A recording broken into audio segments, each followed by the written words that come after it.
Here is how to use AI for everything that's not coding. This is Spine. It'll dispatch AI agents that will work for hours on any complex task. Here, I'm going to prompt it and I'm going to ask it to research the current state of the art in database tools. Okay, I want it to check out pricing, articles, positioning, performance, and then determine the best tool for my company. Spine is then going to take your prompt and conduct web research, come up with a detailed plan, and if it needs more context or needs more clarification, it's going to ask that question. So in this case, it's actually asking about our company, Spine, and wants to know some use cases for the database. So let me go ahead and answer all these questions real quick. Okay, I've just submitted all of the answers to the questions that Spine was asking me, and now it's giving me a list of the deliverables. Yep, that looks good, and I'm just going to hit start task. So right now, it looks like it is starting up the request on the canvas. It's processing. I'm just going to click here. It looks like Spine has dispatched 2 agents, a database market researcher and then an AI machine learning database specialist. These 2 are working in parallel. None of the information that they gathered right now is dependent on the other, but we do have a synthesis and deliverables architect agent right here that it looks like they are waiting for the other agents to finish their work. So Spine, it's already doing a lot here. You can see it's pulling in web articles, it's writing summaries, it's doing research and analysis. This could take up to an hour. You can see here, it's only at 3 minutes. In Spine, it'll prompt you with a notification, ask if you want email notification when the agents are done, which I already clicked yes, so that email is coming my way. So I'll just jump back here when that is complete to show you guys deliverables and walk you through what the agents did on the canvas. Okay, I got an email notification 28 minutes later. The agents are done. Let's see what they did here. I'm just going to close this taskbar here.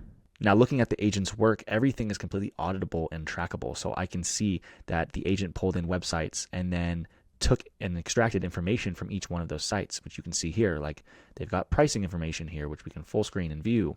So I can dive into their work if I want to. Looking up here, we've got the AI ML database specialist, and they've got all this data here comparing different databases. But what is most important here on the canvas are the deliverables, right? That's what we're really after. We can go follow all of the agent's work, but without actual complete solid deliverables, who cares? So here in the chat, we can see what's produced. So let me click here. We've got Spine AI database recommendation. We can full screen here, or we can full screen pressing this button. And this here is a 32-page report summarizing all of the findings. But at the top, obviously, we have the primary recommendation, confidence score, and then we go into table of contents and why. So this is a huge document, super helpful, and really shows how thorough Spine's agents are at conducting research and fully answering your prompt. We can look here. We've got a spreadsheet with a lot of the findings just in spreadsheet form, and then we've got a dashboard that is showing off the decision in dashboard form.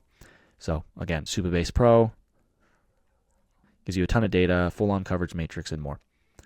But what happens if you're not happy with an agent's work? Well, you can entirely change an agent's work by clicking on the agent name and then reprompting it. I could say, you're missing X competitor.